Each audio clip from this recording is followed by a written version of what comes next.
Hello guys, welcome back to Sociology classes B part 3rd Sociology first paper. Okay, today our topic is Weber की प्रमुख कृतियाँ. Okay, major works of Weber.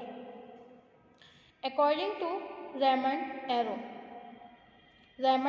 के अनुसार weber की सभी रचनाओं को 4 प्रमुख भागों में विभाजित करके समझा जा सकता है.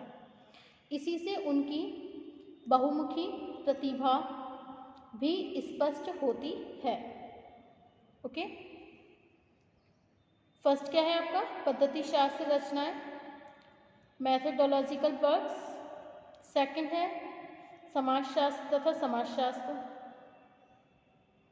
समाजशास्त्र तथा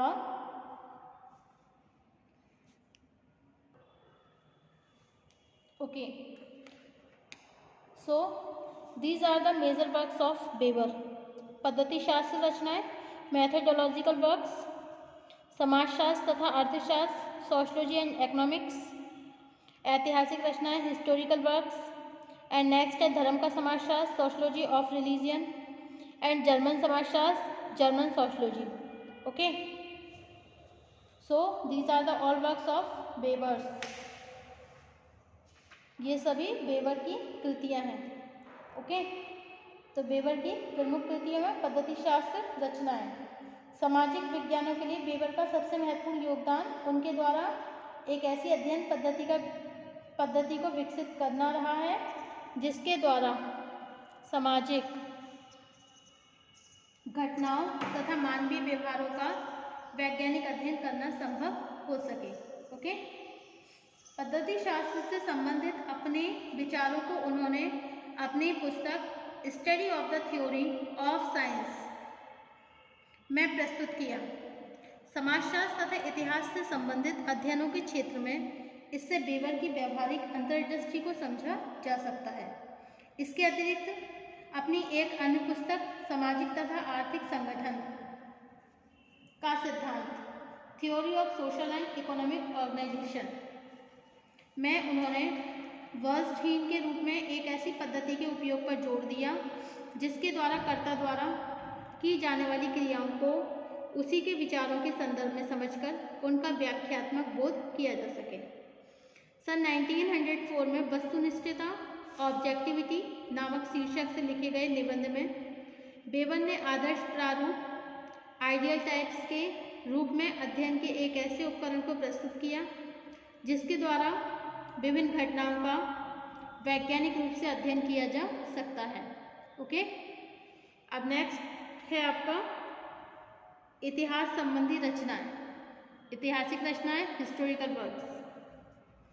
सन 1891 में वेबर की एक पुस्तक रोम का खेतिहर इतिहास, रोमन एग्रेरियन हिस्ट्री प्रकाशित हुई.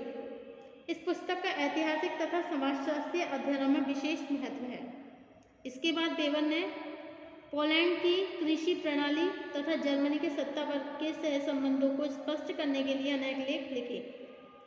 इन लेखों के आधार पर वेबर की मृत्यु के बाद उनकी अन्य पुस्तक प्रकाशित हुई जिसका नाम जर्मनी की प्राचीन कृषि प्रणाली तथा अर्थव्यवस्था के सहसंबंध, correlation of ancient agrarian system of Germany and it's economy है. ओके, इस पुस्तक से राजनीति समाजशास्त्र तथा राजनीति अर्थशास्त्र के बारे में वेबर के योगदान को समझा जा सकता है. नेक्स्ट है आपका धर्म का समाजशास्त्र, sociology of religion. Sociology of religion weber द्वारा प्रस्तुत धर्म की समाजशास्त्रीय व्याख्या उनकी प्रसिद्ध पुस्तक प्रोटेस्टेंट नीति एवं पूंजीवाद का सार, the Protestant ethnic ethics and the spirit of the capitalism में देखने को मिलता है. इस पुस्तक का प्रकाशन वेबर के जीवन काल में ही सन 1905 में हो गया था. वेबर ने संसार के सभी प्रमुख धर्मों के आचारों का अध्ययन करके इस पुस्तक में यह निष्कर्ष दिया कि प्रोटेस्टेंट धर्म जिन विचार और नीतियों पर आधारित है उन्हीं के प्रभाव से यूरोप के कुछ देशों में पूंजीवादी व्यवस्था का विकास हुआ. ओके,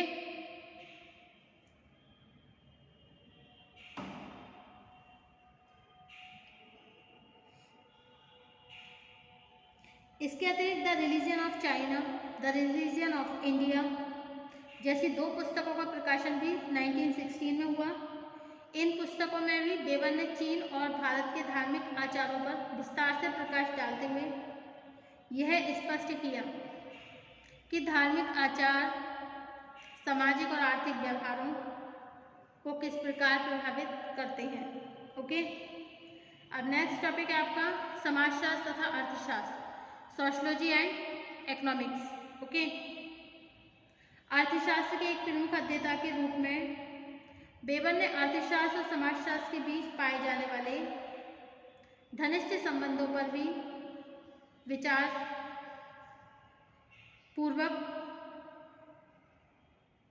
अपने मत दिए हैं। इससे संबंधित इन्होंने अपने विचार सामाजिक और आर्थिक संगठन का सिद्धांत, theory of social and economic organisation नामक पुस्तक में संग्रहित है।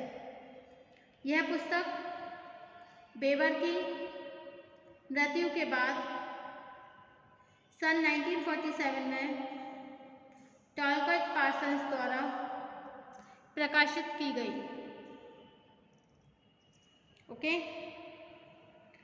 वास्तविकता यह है कि बेवर के जीवन काल में उनके नाम से प्रकाशित होने वाली रचनाओं की संख्या बहुत ही कम है, लेकिन बेवर के विचारों की व्यापकता को उन पुस्तकों की सहायता से अधिक अच्छी तरह समझा जा सकता है,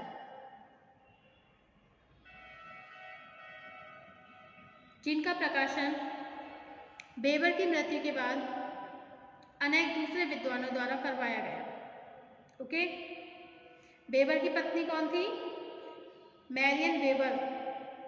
मैरियन वेबर द्वारा लिखित एक बुक थी, उसका मैक्स वेबर इसी तरह की पुस्तक है जिसमें बेवर के विभिन्न विचारों का विस्तार के साथ उल्लेख किया गया। बेवर ने अपने जीवन काल में समाजशास्त्र से संबंधित बहुत सारे निबंध भी लिखे, काफ़ी ऐसे राइट करे उन्होंने। उनका प्रकाशन जो था वो था गर्थ तथा मिल्स द्वारा लिखित पुस्तक में from max weber essay in sociology में किया गया। बेंडिक्स द्वारा लिखित पुस्तक मैक्स वेबर एक बौद्धिक व्यक्तित्व, max weber and intellectual personality में भी एक और पश्चिमी देशों चीन, भारत तथा प्राचीन पैलेस्टाइन में धर्म और समाज के बारे में बेवर के विचारों का विस्तार से उल्लेख मिलता है। तो दूसरी ओर इस पुस्तक में उन्होंने राजनीतिक समाजशास्त्र के बारे में भी बेवर के विचारों का व्यापक विवरण दिया। ओके,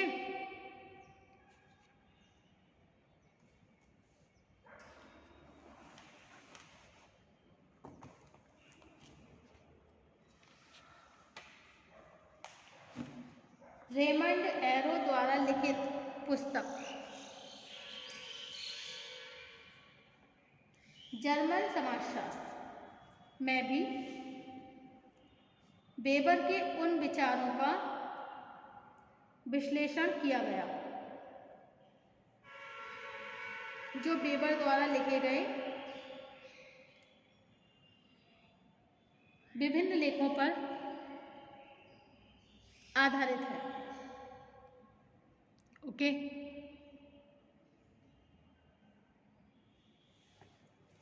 समाजशास्त्र के लिए बेवर के योगदान को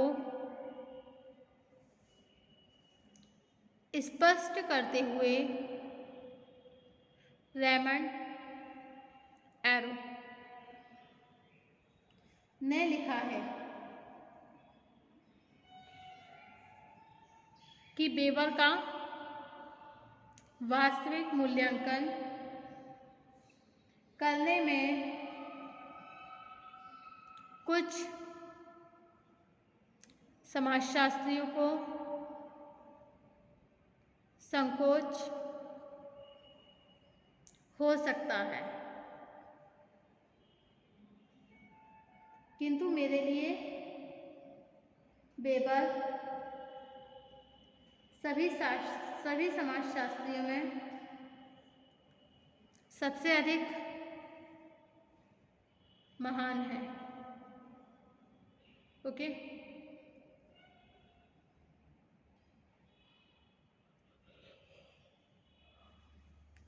मैं यहाँ तक कह सकता हूँ कि वे वास्तविक समाजशास्त्री हैं। अपने इन विचारों की सत्यता पर मैं इसलिए कोई बहस नहीं करना चाहता कि आज पूरे संसार के अधिकांश समाजशास्त्रियों द्वारा इस कथन की पुष्टि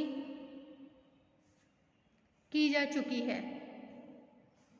ओके,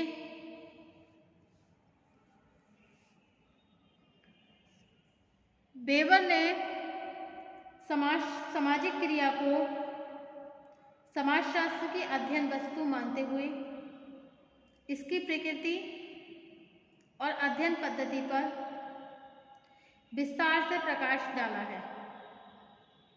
इसके बाद भी प्रस्तुत विवेचन में हम वेबर द्वारा प्रस्तुत सत्ता की अवधारणा तथा आदर्श प्रारूप आइडियल टाइप संबंधी विचारों के संदर्भ में ही उनके बौद्धिक व्यक्तित्व को स्पष्ट करेंगे। Okay, so these are the all major works of Weber, methodological works, historical works, sociology of religion, sociology and economics, and German sociology. Okay, thank you for watching my YouTube channel. Thank you so much. And next topic होगा हमारा authority and its types, सत्ता तथा उसके प्रकार. Thank you.